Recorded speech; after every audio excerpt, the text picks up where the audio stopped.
The restaurant hummed with noise and warmth, the clatter of dishes and chatter of Friday night regulars mixing with the scent of garlic, basil, and simmering wine sauce. Bella Vita was alive as always, every table filled, every waiter rushing between orders. But for Elena Rossi, it felt like her lungs were working twice as hard just to breathe. The tray balanced on her arm carried 3 plates of seafood risotto, their steam curling up into her face. Her back ached, her shoes pinched, and her hair, tied hastily into a knot, clung to her neck in damp strands. 6 months back at work after maternity leave, and she still hadn't regained her rhythm. She maneuvered between tables, smiling where she could, apologizing when she couldn't. The other waitresses, younger, flirtier, glided through the crowd like swans, laughing at the customers' jokes. Elena didn't have the luxury of laughter. Her smiles were practiced, polite, fading the moment she turned away. Somewhere beyond this noise and heat, her 14-month-old son slept in his crib, his tiny fists curled against his chest, his soft breathing the only thing that made sense in her world. Every plate she served, every tip she earned, was for him. She had just delivered an order to table 6 when Marco, the head chef, called her from the kitchen. "Elena, table 12 needs a refill. Make it quick." She wiped her hands on her apron and hurried back toward the bar. The espresso machine hissed and steamed, drowning out the jazz playing through the speakers. She didn't see the door open behind her, but she felt it. It wasn't the sound that made her pause. It was the silence that followed. The subtle, unnatural stillness that spread through the restaurant like smoke. Conversations faltered. Forks stopped midair. Even Marco's voice from the kitchen went quiet. Elena froze, her hand still reaching for a wine glass. She didn't need to turn around to know who it was. Dante Morelli, owner of Bella Vita. Owner of half the city, if rumors were true. He moved through the restaurant like a storm in an expensive suit, his presence impossible to ignore. Tall, broad-shouldered, dressed in charcoal, his every step carried the quiet dominance of a man used to command. 2 men followed him, one older, one younger, both with eyes that missed nothing. Conversations resumed in hushed tones, but everyone knew better than to look directly at him. Everyone except Elena, who made the mistake of glancing up. Their eyes met across the room. For a heartbeat, everything stopped. The air between them crackled with something electric and dangerous. Recognition flared. Swift, undeniable.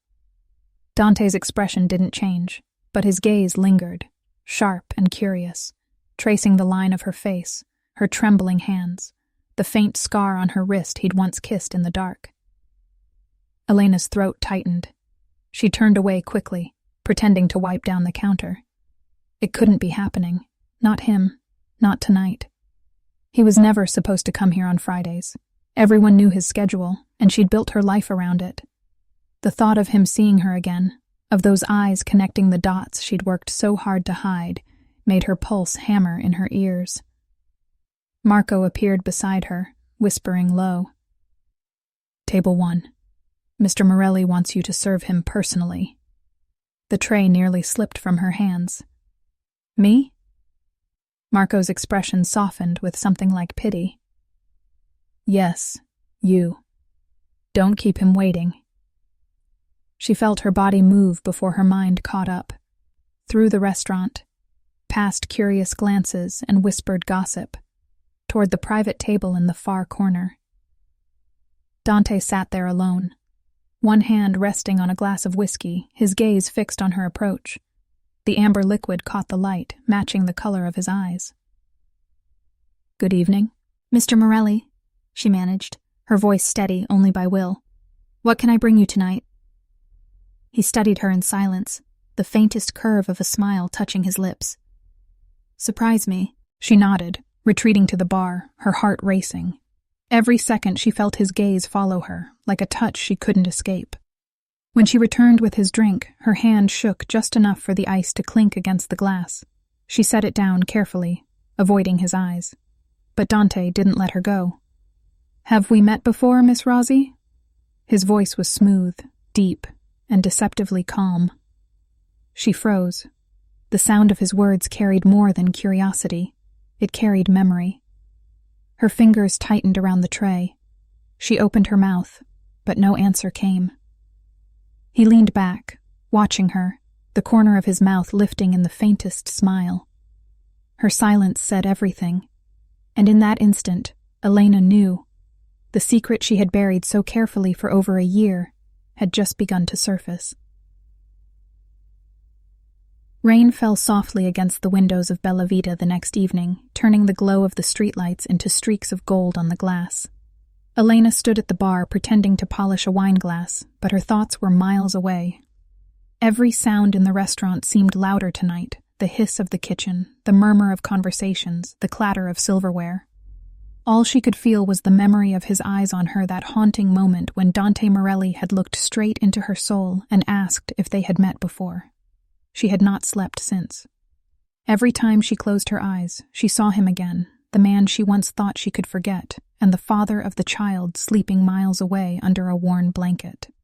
She kept her head down all night, hoping he would not come back, but deep inside she knew men like Dante never did things by chance. He came back when he wanted answers, and Dante Morelli never forgot what he wanted. The clock ticked toward closing time when Marco called from the kitchen, his voice tight with unease. "Elena, he's here again." She turned slowly, her breath catching as the door opened and Dante walked in wearing a dark coat still glistening with rain. His men stayed near the entrance scanning the room. Dante's eyes, however, found her instantly. The room went silent again as he crossed the floor with the calm of a man who owned every space he entered. He stopped in front of her, resting one hand on the counter, his voice low enough for only her to hear. "I'd like the same table as last night, and I want you to serve me." Her throat was dry, but she managed a nod and led him toward the private table in the corner. She could feel every gaze following them. As she poured his drink, her hands trembled slightly. His voice broke the silence between them. "You disappeared after that night," he said, watching her carefully. "The night my restaurant held its anniversary party. You served me wine, stayed for one drink after closing, and then vanished." She forced a small smile, hoping to appear calm. "I had to take care of some family matters." Dante leaned back, his gaze never leaving her face. "You're not a good liar, Elena. You weren't then, either." Her heart pounded so hard she was sure he could hear it. She turned to leave, but his voice stopped her. "Sit." It was not a request. She sat opposite him, her apron wrinkled in her nervous hands. Dante studied her in silence before speaking again. "There's something different about you," he said. "You used to laugh easily. Now your eyes look tired." "I've been working a lot," she whispered. He swirled the amber liquid in his glass, his tone soft but dangerous. "I had someone look into your file today. You came back 6 months ago after a year's absence, but your records are incomplete. No address before that, no contact number, no tax documents. Curious, isn't it?" Her stomach turned to ice. "How long have you been digging into my life? Long enough to notice things that don't add up." His gaze was sharp, like a knife cutting through the space between them. "Tell me, Elena, what happened to you that year you disappeared." The room felt smaller, the air thicker. She forced herself to meet his eyes. "Nothing happened." He smiled, but it didn't reach his eyes. "When people tell me nothing happened, it usually means everything did." She stood quickly, clutching the tray to her chest. "I have other tables to serve." Before she could take a step, he reached out his hand, catching her wrist gently but firmly. The touch sent a jolt through her. For a moment, she was back in that hotel room a year ago, the night of the party, when he had touched her the same way with that same slow, deliberate certainty. Dante's voice softened, but held iron beneath it. "You know I can find anything I want, but I'd rather hear it from you." Her breath trembled as she pulled free. "You can't always buy the truth, Mr. Morelli." A faint smile crossed his face as he watched her walk away. "Perhaps not," he said quietly, "but I always collect what's mine." From the kitchen doorway, Marco watched her return, pale and shaken. Elena tried to busy herself with cleaning, but the sound of Dante's words kept echoing in her mind. She knew this was just the beginning. He was hunting for the truth, and soon he would find it. And when he did, the secret she had buried for over a year would no longer be safe. Outside, thunder rolled across the city. Inside the restaurant, Dante sat alone, his glass untouched, his gaze distant and unreadable. In his pocket, his phone buzzed with a new message from his investigator containing a single photograph. It showed a child with dark curls and golden eyes staring curiously at the camera. Dante's jaw tightened. He knew those eyes. And now he knew exactly what she was hiding. The storm outside raged through the night, lightning flashing across the city as if the heavens themselves were warning her. Elena sat awake in her small apartment, her son Matteo sleeping beside her in his crib. The photograph Dante had seen at the restaurant was out there somewhere now in his hands, perhaps, and her entire body trembled at the thought. She had felt it in his eyes when she served him last night, that dangerous spark of recognition. He knew something. He was closing in. She brushed her fingers gently over Matteo's dark curls, whispering a promise she had repeated 1,000 times. I won't let anyone take you from me. You're safe, as long as I breathe. The baby stirred, but did not wake his tiny hand curling around her finger. That small touch was enough to make her heart ache with love and fear all at once. By morning, the rain had stopped, but the city felt colder, sharper. Elena dressed in silence and left early for her shift, hoping that keeping busy would drown her thoughts. Yet the moment she stepped into Bella Vita, the air felt heavy with tension. Marco avoided her eyes. The waitresses whispered in corners. When she entered the kitchen, he pressed an envelope into her trembling hands. He said to give you this. Her stomach turned to ice. Inside was a folded note written in elegant handwriting. Private room, 10 minutes. Don't be late. She nearly dropped it. She wanted to run. Instead, she forced her legs to move toward the private dining room, the one she had avoided since that night long ago. When she entered, Dante was already there, his jacket draped over the chair, his sleeves rolled up, his expression unreadable. He held the photograph between his fingers, turning it slowly under the light. The image was unmistakable. A laughing baby boy with golden eyes and a familiar chin. Her throat closed as she recognized Matteo. He spoke softly, but every word carried power. I thought I was mistaken. I told myself it couldn't be possible. But then I saw this, and I knew. Her voice cracked. How did you get that? I have eyes everywhere, Elena. And now those eyes tell me that you have a son. He leaned forward, his gaze locking on hers. Tell me the truth. Who is his father? Her knees felt weak. She gripped the back of a chair for balance. My personal life has nothing to do with my job. Dante's voice hardened. You think you can hide something like this? From me, I know every secret in this city, every lie. But yours, Elena, yours I can feel in my blood. He rose slowly from his seat, closing the distance between them. His presence was overwhelming, his scent, a mix of smoke and cedar that stirred memories she'd fought to forget. I don't owe you anything, she said, trying to keep her voice steady. He studied her for a long moment, then placed the photograph on the table face up. His voice dropped to a near whisper. His name is Matteo, isn't it? He's about 14 months old. I did the math. She froze. Fear and disbelief flooded her. He had counted. Dante's eyes darkened as if he saw the truth in her silence. You should have told me. I was protecting him, she whispered. From your world, from you. My world would have protected him. He snapped, his anger controlled but burning. You think hiding him makes him safe? No, Elena, it makes him a secret, and secrets in my world don't stay buried for long. Her heart raced. What are you going to do? His jaw tightened. That depends on you. I want to see him. You can't, she said quickly. Please, he doesn't know who you are. He stepped closer until she could feel the heat of his breath. Then it's time he learns.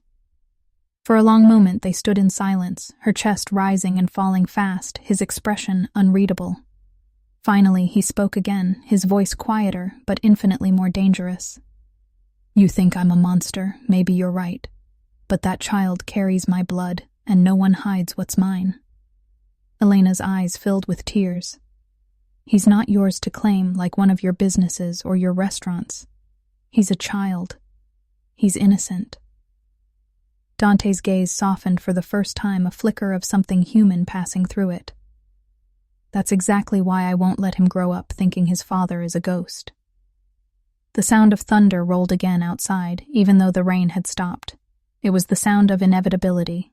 As Aunt turned and walked toward the door, he said without looking back, "I'll find him, Elena, whether you help me or not." When the door closed behind him, she sank to the floor, her breath shaking. For the first time since Matteo's birth, she felt truly cornered. The secret she had fought to protect was slipping through her fingers, and somewhere deep down a voice whispered that Dante Morelli would not stop until he had what was his. The city never really slept, but that night it felt restless, as if it too could sense the storm about to break. Elena could barely breathe from the weight of it all. She kept the lights low in her apartment, afraid of shadows that might not be just shadows anymore. Her heart jumped at every noise from the hallway, every knock from the wind against the window. She rocked Matteo in her arms, whispering lullabies that shook with fear.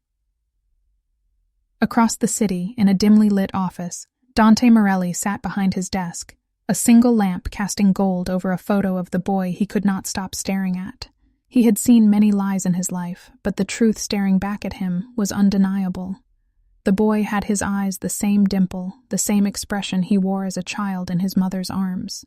Dante's fingers clenched around the photograph. He felt something unfamiliar under his ribs, a mix of rage and longing. For the first time in years, his empire, his money, his power, all felt small compared to the thought of a child he had never held. He stood suddenly, his voice sharp when he called out to his right hand. "Enzo, find out where she lives. Do it quietly. No mistakes." Elena did not know it yet, but her world was already shrinking. By dawn, 2 black cars were parked on the street outside her building, their engines off their windows dark. She noticed them only when she stepped out to buy milk. Her instincts screamed danger, and she froze halfway down the steps. A man stood near the corner prowling, intending to smoke, but his eyes followed her every move. Panic clawed at her throat. She turned back inside, locking the door behind her. Then her phone buzzed. Unknown number. The message was simple. "He's sick." Her heart stopped. It was from Mrs. Lucia, her elderly neighbor who watched Matteo whenever Elena worked. She called instantly, but there was no answer, only the echo of her own voice shouting his name into the empty line. She grabbed her coat, her keys, and ran. The world blurred around her as she sprinted down the street toward Lucia's apartment. When she burst through the door, the old woman was standing by the crib, panic on her face. "He's burning up," she cried. "Fever came fast. I was about to call an ambulance." Elena's hands trembled as she touched Matteo's forehead. It was scorching hot. She scooped him up, whispering, "I'm here, baby. I'm here." But the fear in her chest was suffocating. At the hospital, everything became a blur of bright lights and rushing voices. Nurses moved quickly, doctors spoke in calm, measured tones.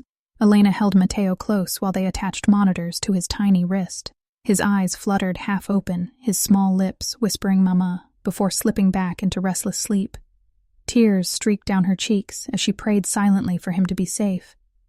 And then a shadow fell across her. The air changed. She didn't have to look up to know who it was.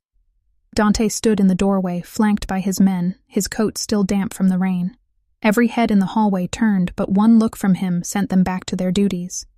He walked forward, his eyes fixed on Matteo. "What happened?" he asked, his voice low and controlled, but his knuckles white where they clenched the bed rail.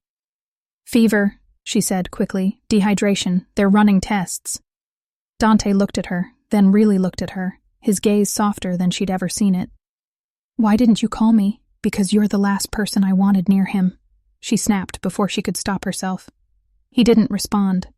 Instead, he turned to the nearest nurse and said, quietly, "Get Dr. Romano. Tell him it's for me." Within minutes, the hospital shifted into motion. Specialists appeared, equipment rolled in. Matteo was given fluids and medicine. Elena stood frozen, watching the power this man commanded, even here in a place built for saving lives, not destroying them. Hours later, when Matteo's fever began to ease, Dante finally spoke again. "I'm not leaving," he said. "He belongs to me too." Elena's voice trembled. "You can't claim him like a possession." Dante's jaw tightened, but his tone stayed calm. "I'm not claiming, I'm protecting. There's a difference." He reached out hesitantly, touching the child's small hand, his fingers shaking slightly. Matteo stirred, and in his sleep gripped Dante's thumb. The look on Dante's face in that moment shattered every image she'd built of him. The ruthless man who ruled the city now looked like someone who had finally found what he'd been missing his entire life. Elena turned away, tears blurring her vision.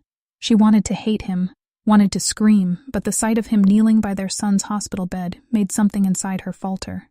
He whispered softly, almost to himself, "I'll never let anything happen to you again, Piccolo." Outside, thunder rolled again, and rain began to fall once more against the glass, as if the world itself was holding its breath. Elena stood by the window watching it fall, knowing nothing would ever be the same after tonight. Dante Morelli had found his son, and she could feel the storm his love would bring closing in all around her. Morning light crept through the hospital blinds, turning the sterile room into a pale gold glow. Elena sat slumped in the chair by Matteo's bed, her head resting on her folded arms. She hadn't slept, but her exhaustion was nothing compared to the terror still echoing inside her. Matteo's fever had finally broken some time before dawn, his breathing soft and steady now, and every rise and fall of his tiny chest felt like a miracle. When she opened her eyes, Dante was still there. He sat on the small couch near the window, his jacket off his sleeves rolled to his elbows, his watch glinting in the weak sunlight. He hadn't moved all night. The sight of him in the soft morning light made something twist inside her. For once, he didn't look like the powerful man who owned half the city. He looked human, almost vulnerable. He met her gaze without speaking, then rose and came closer, his voice low. "The doctor says he'll recover fully. He just needs rest and proper care." Elena nodded quietly. "Thank you for staying," she whispered. He studied her for a long moment. "You really thought I wouldn't find you, didn't you?" She swallowed hard. "I hoped." He moved closer, stopping only when they were inches apart. "Hope is a fragile thing in my world, Elena. It breaks easily." She wanted to look away, but couldn't. There was a strange calm in his voice, something that frightened her more than anger ever could. "What happens now?" she asked quietly. Dante's answer came after a pause. "You and Matteo will come with me, to my home, until he's fully recovered." Her breath caught. "That's not necessary. We'll manage." He shook his head once his tone final. "I won't risk his health or your safety. Not after this." Before she could argue, the door opened and a nurse stepped in, smiling politely. "Mr. Morelli, the papers are ready for discharge. The child's prescriptions have been arranged, and the private car is waiting downstairs." "Private car?" she repeated, stunned. "You planned this." He didn't deny it. He simply looked at her and said quietly, "I always plan for what's mine." The words hit her like a shiver running down her spine. She followed him through the corridors, carrying Matteo in her arms while Dante walked beside them, silent and watchful. People stepped aside as they passed, no one daring to meet his eyes. Outside, a sleek black car waited, at its driver holding the door open. The ride to Dante's estate was silent. Matteo slept in her arms while Elena stared out the window at the passing city, her thoughts a storm of confusion and fear. When the car turned onto a private road lined with tall cypress trees, she felt her pulse quicken. The iron gates opened smoothly, revealing a mansion that looked like something from another world, elegant yet intimidating, surrounded by gardens that stretched endlessly. The car stopped before the grand entrance where a middle-aged woman stood, waiting, her expression warm and kind. "Welcome home, Mr. Morelli," she said, then smiled at Elena. "And welcome to you as well. I'm Rosa, the housekeeper." "Home," Elena repeated under her breath, stunned. Inside the house was quiet, except for the faint ticking of a distant clock. Marble floors gleamed under their feet, chandeliers sparkled overhead, and large windows filled the space with light. It felt unreal, a world far removed from the small apartment she had left behind. Rosa led them upstairs to a suite prepared for them. Matteo's crib already waited near a window overlooking the gardens. Fresh flowers stood on the bedside table. Someone had thought of everything. Elena turned to Dante, her voice unsteady. "Why are you doing this?" "Because he's my son, and you're his mother," he said simply. "You both belong here." She shook her head. We don't belong in your world, Dante. He stepped closer, his eyes dark and steady. My world is whatever I choose to make it. You think it's all violence and fear, but it can be more. It can be safety. She wanted to believe him, but the memory of his men, the guns, the whispered threats, still lingered in her mind. He saw her hesitation, and his expression softened. I'm not asking you to trust me tonight. Just stay until he's well. After that, we talk again. He turned to leave, but stopped in the doorway. There are people, Juan. How will use anything to hurt me, Elena? Now that they know about Mateo, they'll come for you too. If you walk out of this house, you won't last a week. The warning wasn't a threat. It was the truth.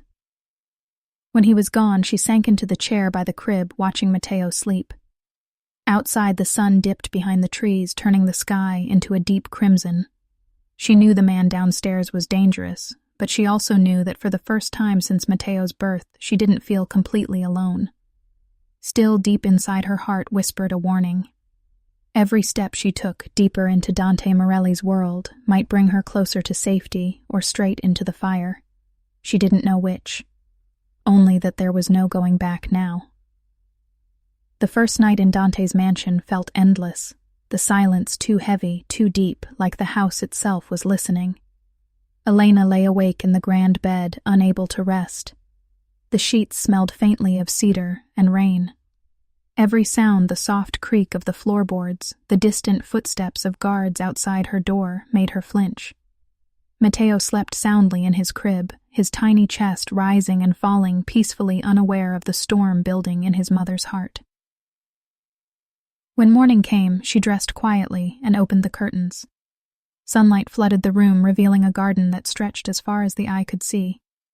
Fountains, marble statues, and roses that looked almost unreal in their perfection. She had never seen such beauty, and yet all she felt was trapped. Rosa, the housekeeper, knocked gently, bringing breakfast. Mr. Morelli asked that you join him downstairs, she said kindly. He is waiting in the sunroom. Elena hesitated, but followed the scent of coffee down the long hallway. The house was filled with portraits of people she didn't know, stern faces from another century. She wondered if they were all watching her, wondering what she was doing here, a waitress among ghosts of power.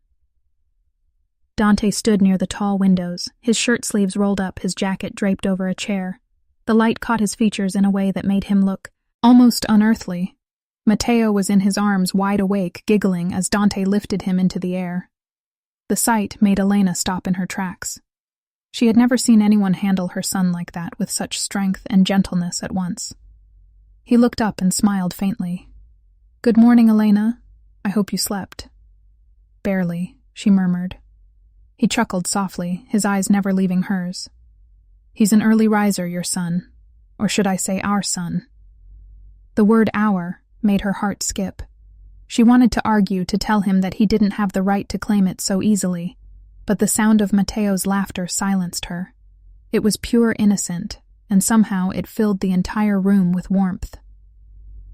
Breakfast passed in uneasy silence, until a man entered dressed in black, holding a folder. Dante's expression changed instantly from tender to cold. "Speak," he ordered quietly. The man lowered his voice. "The shipments from the East Docks were compromised. 2 of our men were found missing." Elena stiffened. She didn't understand every word, but she could feel the tension shift, like the air before lightning. Dante nodded once, then said calmly, "Find out who leaked the schedule. If it was Caruso's people, deal with it. No mistakes this time." When the man left the room, Elena turned to him, anger and fear rising together. "Is this what you call safety? You bring us here and discuss things like that in front of your child?" Dante's eyes hardened.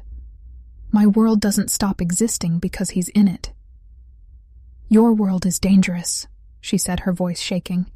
"You think you can protect us with guards and walls, but danger follows you everywhere." He stepped closer, his voice low. "You think I don't know that? You think I don't wake up every day ready to fight for what's mine? That's why you're here, Elena. Because outside of these walls, you wouldn't survive one night if they knew whose son you carry."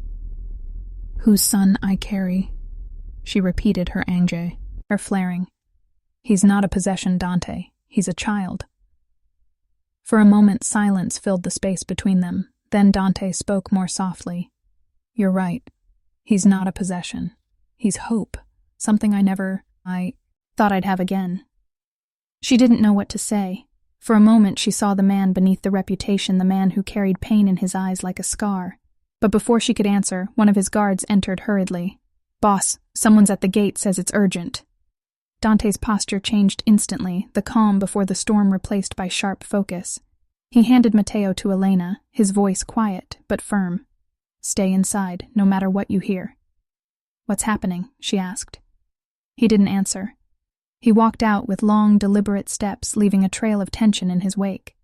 Moments later, voices echoed through the hallway, sharp and angry words in Italian, followed by the sound of tires screeching outside. Elena clutched Matteo close, every nerve on fire. Then came the unmistakable sound of gunfire, distant but real. Her heart froze. She ran to the window, but the guards blocked her view. The estate that had seemed so peaceful moments ago now thrummed with danger. She could hear Dante shouting orders outside, his tone like thunder. After what felt like hours, silence returned. The door burst open, and Dante stepped back inside, his shirt torn at the sleeve, a thin cut across his arm, but his eyes blazing with fury. It's done, he said, breathing hard. They won't try again. Elena could barely speak. What was that who attacked you? Rivals, he said simply, his voice raw. They wanted to test how far they could go. Now they know. She held Matteo tighter. This isn't a home. It's a battlefield, she whispered. Dante looked at her, then at the child in her arms, and for a moment his anger melted. Maybe it is, he said quietly. But it's a battlefield I will die defending if it means keeping you safe. That night, when the house finally went quiet, Elena sat by the window, watching the moonlight glimmer over the gardens. Somewhere deep down, she knew he meant every word, and that terrified her even more than the gunfire. Because men like Dante Morelli didn't stop until they won, and she feared she was becoming the one prize he would never let go of. The next day dawned too bright for the kind of darkness that lived inside the Morelli estate. Elena woke to the faint sound of voices outside her room, hushed, urgent tones that stopped the moment her door creaked open. She looked toward the crib. Matteo was still sleeping peaceful after a restless night. For a moment, she wished she could be him, untouched by the fear that had taken root inside her. She stepped out into the hallway, the air heavy with tension. The guards, who usually stood still like statues, now moved quickly, speaking into earpieces, eyes sharp, scanning every corner. Something had changed, something bigger than last night's gunfire. As she descended the stairs, she saw Dante standing in the foyer, his shirt half unbuttoned, his jaw tight, his phone pressed to his ear. He turned the moment he saw her ending the call. You shouldn't be walking around, he said quietly. His tone wasn't angry, but protective, the kind that made her heart skip in ways she didn't want to admit. What's happening? She asked. He hesitated, then said, A message arrived early this morning. One of my men was found in the river. He had a note pinned to him. A warning. Elena's blood ran cold.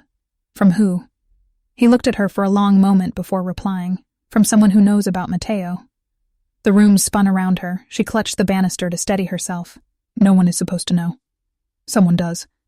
His voice was low, dangerous. They want to hurt me through him, through you. Tears burned in her eyes. I told you this would happen. I told you your world would touch him. Dante closed the distance between them, his voice rough with emotion. I won't let them touch him. I swear it. But even as he said it, she could see the doubt flicker behind his eyes. He was powerful, yes, but power came with enemies who were patient and merciless. She turned away, clutching her arms as if she could hold herself together. I can't live like this, Dante. Every time the door opens, I wonder if it's someone coming to kill us. He reached out, touching her shoulder gently, forcing her to look at him. Then don't live in fear, he said. Live in protection. Stay here, where I can keep you safe. Safe, she whispered, her voice trembling. Inside a cage, built from fear. Dante's jaw tightened, but he didn't argue. Instead, he said softly, Come with me. He led her through a series of hallways until they reached a locked door at the end of a corridor she had never entered before. When he opened it, she froze. The room inside was a nursery fully furnished yet untouched dust still clinging to the wooden crib. Toys lined the shelves new and unused. A rocking chair sat by the window facing the morning light. Elena's voice shook. "What is this?" His expression softened almost painfully. "I built it a year ago after you disappeared. I didn't know if the rumors were true, but I hoped. I thought maybe one day I'd find you again. Find him." Her heart ached as she took in every detail, the small mobile of stars above the crib, the blankets folded neatly as if waiting. "You planned for him, even when you didn't know." "I dreamed of him," he said quietly. Then his eyes hardened again, the softness replaced by fire. "And now that I have him, no one will take him from me." The intensity in his voice frightened her, yet somewhere deep inside she felt a strange pull toward him. He was dangerous, yes, but there was something more raw, something broken that called to her. That evening, as the sun dipped below the horizon, the house grew quiet, but the air outside trembled with coming danger. From the balcony, she watched Dante's men moving in the gardens, their figures dark against the fading light. Dante joined her without a sound, his presence like heat behind her. "They'll come soon," he said softly. "They always strike at dusk." Elena turned to him, fear rising again. "What will you do?" "Whatever it takes." His hand brushed her arm, his touch burning through her sleeve. "I built this empire on control, Elena, but I'd burn it to ashes if it means keeping you both alive." Before she could reply, a sudden explosion shattered the quiet. The glass trembled, the lights flickered, and shouts echoed from below. Dante grabbed her wrist, pulling her back from the window. "Stay with Matteo," he ordered, his voice sharp. "Don't open this door for anyone." Elena ran to the nursery, heart pounding as chaos erupted outside. She clutched her son close, listening to the thunder of footsteps and gunfire in the distance. Somewhere beyond the screams, she could hear Dante's voice, calm, commanding, and terrifyingly in control. The minutes stretched into hours until finally the noise faded into silence. Then footsteps approached the door, slow, deliberate. Elena held her breath, every nerve screaming. The door opened and Dante stood there, his shirt streaked with blood, his eyes blazing, but alive. "It's over," he said quietly. "For now." When she stepped forward, the scent of smoke and gunpowder clung to him. He brushed his fingers through Matteo's curls, and for the first time since the attack, she saw his hands tremble. She looked up at him, her voice barely a whisper. "How long can we survive like this?" Dante met her gaze, the fire in his eyes dimmed by something softer, almost pleading. "As long as it takes for them to know that the Morelli name is not a weakness anymore. It's a warning." Elena didn't answer. She just held their son tighter, knowing that from this moment forward her life was tied to Dante's world of danger and shadows, and that love was becoming the most perilous secret of all. Night wrapped around the Morelli estate like a living thing, restless and heavy with secrets. The smoke from the earlier attack still lingered in the air, and the faint scent of gunpowder clung to the marble floors. Elena moved through the dim hallway with Matteo in her arms, his small body finally sleeping after hours of crying. Every time thunder rumbled outside, she flinched, expecting another explosion. She couldn't stop replaying the chaos in her head, the shouts, the flashes of light, the sound of Dante's men firing into the darkness. She found Dante in his office, the doors wide open, the smell of whiskey and rain drifting in through the shattered window. He stood behind his desk, his knuckles red from a fight, a dark bruise on his jaw, but his eyes were burning steady and cold. Maps and papers were scattered across the surface like pieces of a war he refused to lose.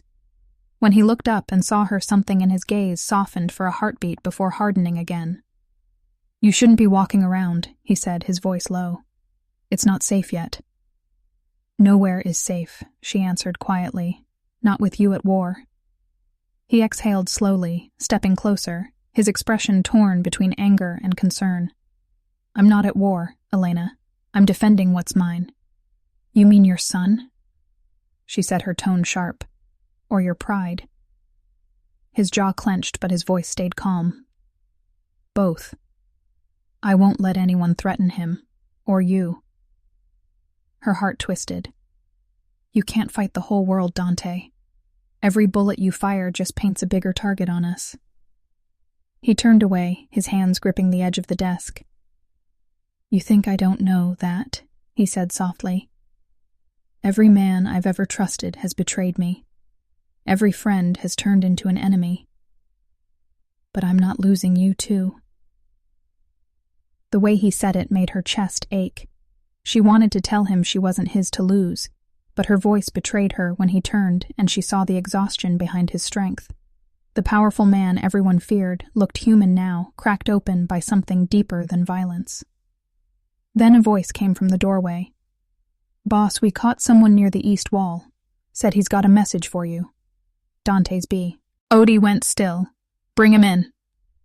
2 guards entered, dragging a man in a torn jacket, his face bloodied but his smile defiant. He looked straight at Dante and said in a raspy voice, They know about the woman and the child. They're coming for them next. Elena's stomach dropped. Who are they? She whispered. The man laughed even through his pain. The ones you left behind, Morelli. The ones you built your empire on. They want their revenge, and they'll burn everything you love to get it. Before she could blink, Dante's hand shot forward, grabbing the man by the collar, his voice deadly calm. Who told you that? But the man only smiled again before spitting blood onto the marble floor. You can't stop what's coming. Dante's men dragged him away, but the echo of his words filled the room like smoke that wouldn't clear. Dante stood in silence, his shoulders tense, his mind racing. Elena could feel the fury coming off him like heat. She stepped closer, her voice trembling. What did he mean by the ones you left behind? Dante's eyes darkened. People who used to stand beside me until I made them enemies. I thought I buried that part of my life, but some ghosts don't stay dead. He turned to her suddenly, his hand gripping her arm, gently but firmly. You need to leave with Matteo. Tonight. Her heart stopped. Leave where? Anywhere that isn't here. I'll have my men take you to one of my safe houses by the coast. No, she said, shaking her head. I'm not running again. You don't have a choice. He moved closer, his face inches from hers, his voice raw with urgency. They'll use you to break me. I can't fight them and protect you at the same time. She stared into his eyes and saw not just the ruthless boss, but a man terrified of losing the only good thing left in his life. You once told me your world could protect us, she said softly. If that's true, prove it now. Don't send us away. Make it safe, her. His jaw tightened, but her words hit something deep. He looked at her long and hard before saying quietly, You're either the bravest woman I've ever met, or the most foolish. Maybe both, she whispered. For the first time that night, he smiled faintly, a shadow of warmth breaking through the storm in his eyes. Then he took her hand and pressed it against his chest where his heart beat hard and fast. If anything happens to me, promise me you'll take him and go. Don't look back. Her throat tightened. Don't say that. Promise me, he said again, his voice breaking for the first time. She nodded slowly, tears burning her eyes. Outside, thunder cracked again, as if the sky itself was listening. Somewhere in the distance, a car engine roared, approaching fast. Dante's gaze snapped toward the window. His men shouted from the front gate. The headlights flashed through the trees like fire. They're here, he said quietly. Elena's breath caught. Who? Everyone I ever wronged, he whispered, and then he reached for his gun. In that moment, she understood that everything was about to change. The man who had once terrified the city was now the only thing standing between her family and the darkness that was coming for them. And as the sound of gunfire echoed through the night, Elena held Matteo close, whispering into the storm that no matter what happened, she would not let love die in this house built on fear. The night tore apart with the sound of gunfire echoing through the gardens. Elena's heart pounded so hard she thought it would burst. She crouched in the corner of the nursery, clutching Matteo tightly as the house shook from the blast of a grenade outside the walls. His small body trembled in her arms, his cries muffled against her chest. Every scream, every shattering window felt like the end.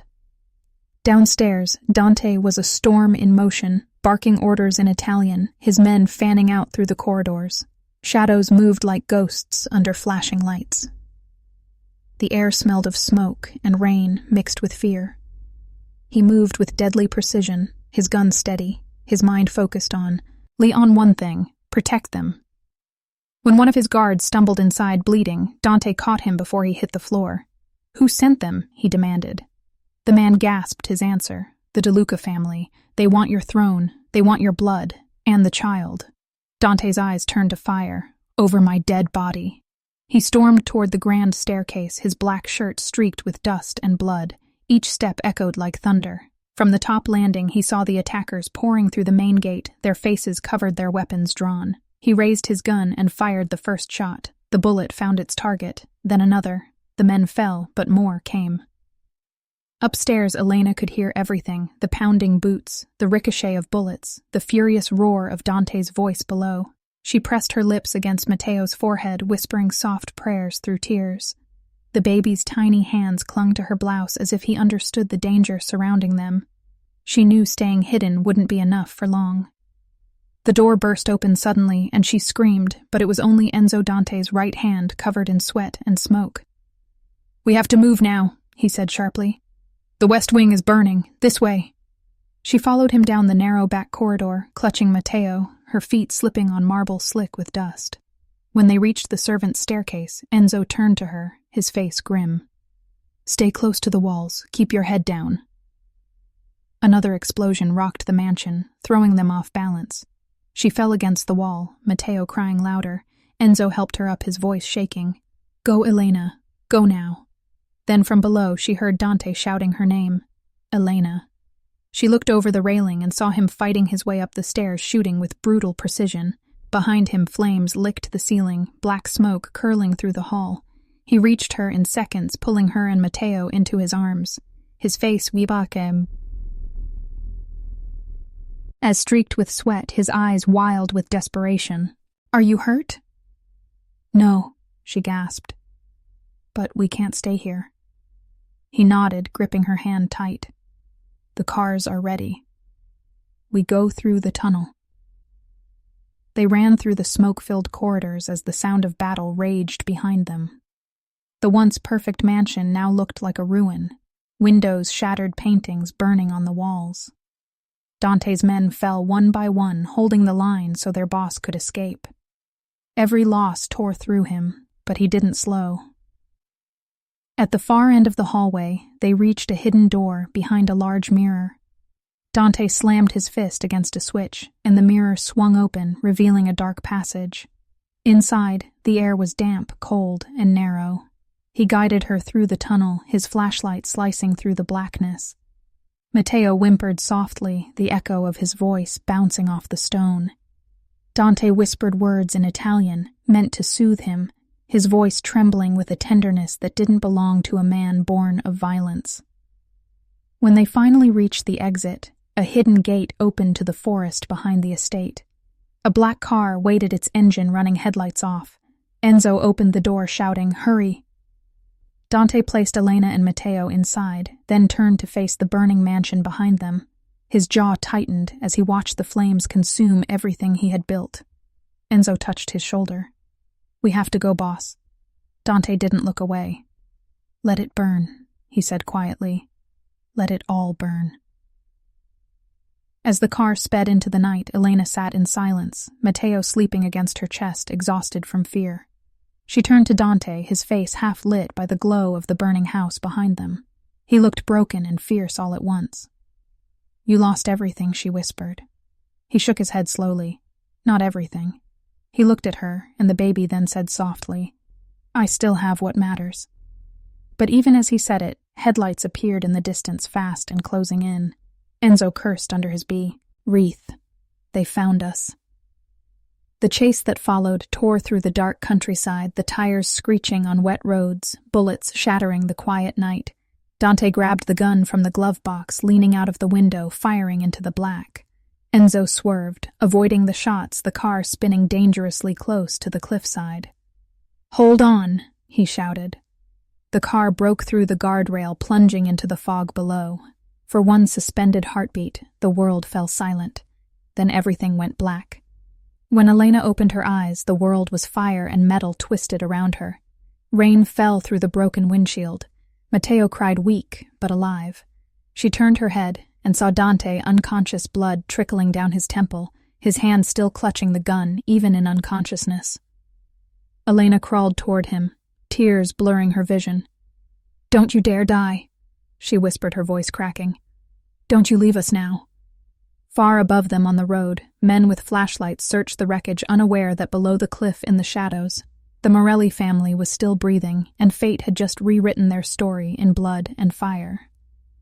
The rain fell harder as the car burned in the ravine, its flames painting the night sky in shades of orange and gold.